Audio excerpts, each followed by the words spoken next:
Hi, this is Tamal Kumar Mazumdar again. Recently, Tata Consultancy Services Limited published its annual report for the financial year 20. In our first part of the three-part note about TCS, we discussed the legal fight in the USA between Epic Systems Corporation and Tata Consultancy Services and its subsidiary Tata America International Corporation. In the second part, we discussed about some subsidiaries of the company for the financial year 20.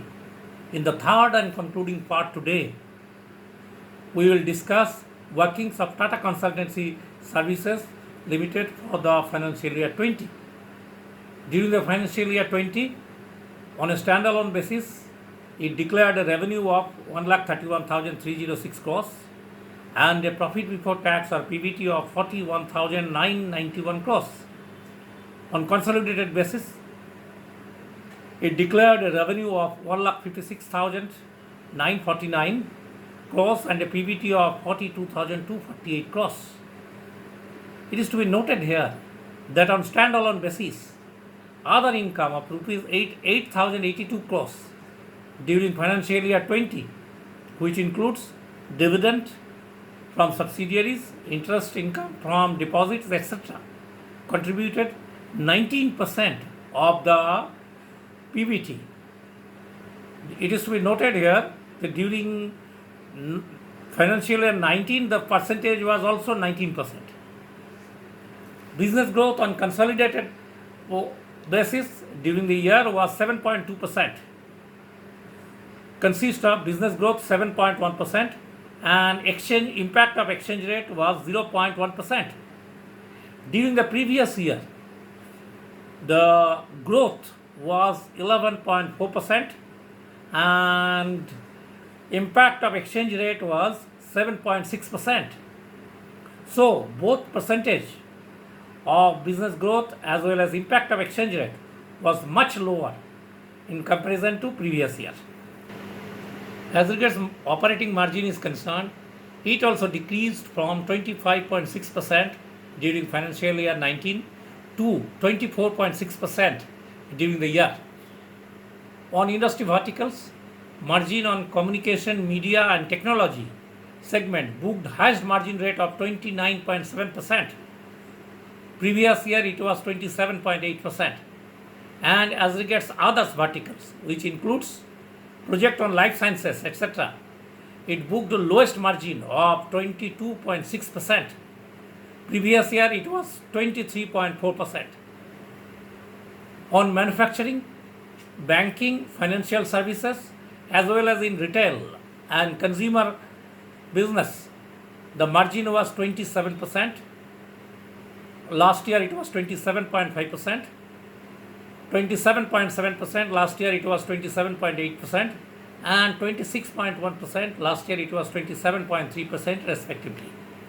So, except communication, media and technology, margin on other segments decreased in relation to previous year. As regards attrition rate is concerned, as regards TCS is concerned, it increased to 12.1% during financial year 20 in comparison to 11.3% during financial year 19. TCS already paid a dividend of rupees 67 per share during the year and proposed rupees 6 as final dividend per share subject to approval by the shareholders at the annual general meeting. So the total dividend per equity share comes to rupees 73, which will be 98.5% of the unconsolidated profit of the year. In comparison, payout ratio of Infosys for financial year 20 is 53.5% only. Parent Tata Sons Private Limited received dividend of 22,971 crores, which includes dividend of rupees 18 per share relating to financial year 19. Due to its 72% holding in the company, it will receive another 1,622 crores relating to final dividend for financial year 20. In addition to that, TCS paid rupees 160 crores, 162 crores as brand equity contribution to its parent during the year. As per Brand Finance, valuation of TCS brand as on 31st March 2020 is US dollar 13.5 billion. Though it is not part of the balance sheet, its calculation method was not disclosed in the report. R&D expenses of the company during the year on standalone basis is 1.3% of the total turnover, and on consolidated basis it is 1.2% of the total turnover. TCS applied for patents as on 31st March 2020 of around 5,216 numbers, and total patent granted as on 31st March 2020 was 1,341 numbers.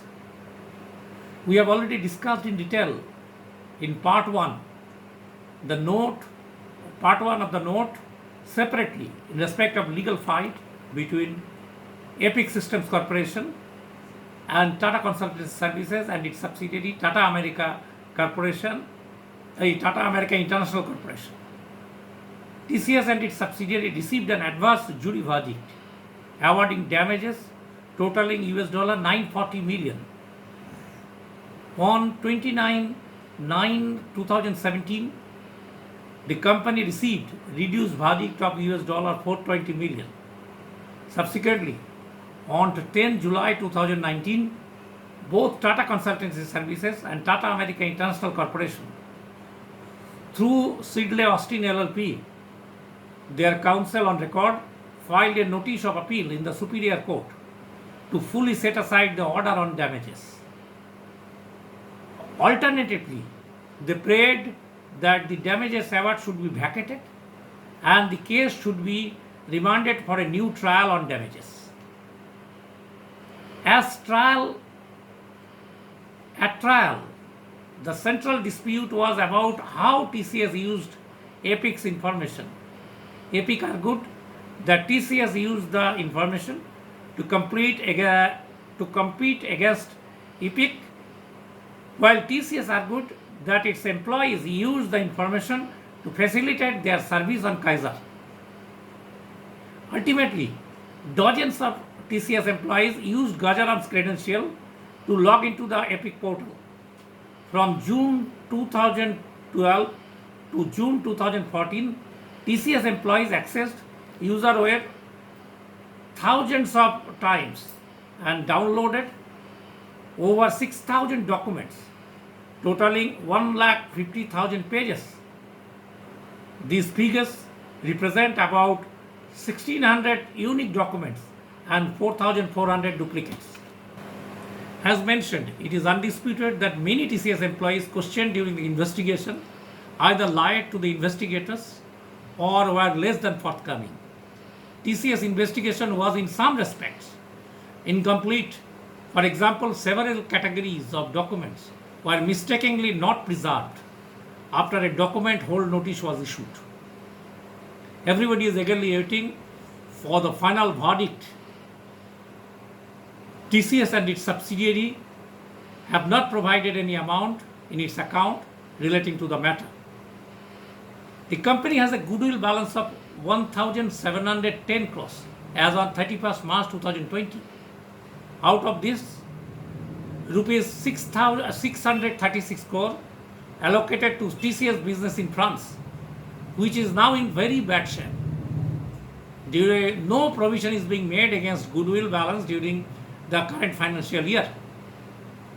The company has contingent liability in respect of demands from direct tax authorities in India and other jurisdictions, which are being contested by the company. On appeal, amounting to 1,453 crores as on 31st March 2020. No provision is being made in this regard also. In respect of tax contingencies of rupees 318 crores as on March 31st 2020, not included in the above figure of 1,453 crores. The company, as mentioned, is entitled an indemnification from the seller of TCS e-Service Limited. The company does not foresee any large-scale contraction in demand which could result in significant downsizing of its employee base, rendering the physical infrastructure redundant after the COVID issue. The leases that the company has entered with lessors towards properties used as delivery centers, sales offices are long-term in nature, and no changes in terms of those leases are expected due to the COVID-19. Mr. Chandrasekhar, in his letter from the chairman, mentioned, adversity, they say, is the true test of character. In the post-pandemic world, technology will play an ever larger role in helping enterprises adapt to new normal and differentiate themselves. Your company is well poised to take the lead in partnering customers to recover and rebound onto their growth and transformation journeys. With a hoping return earning balance of 71,532 as on 31st March 2020, sheer size and expertise, the company is really on a strong footing.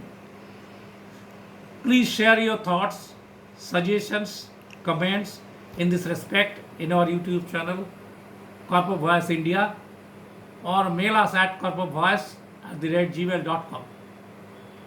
It is our endeavor to reply all mails. Thank you all.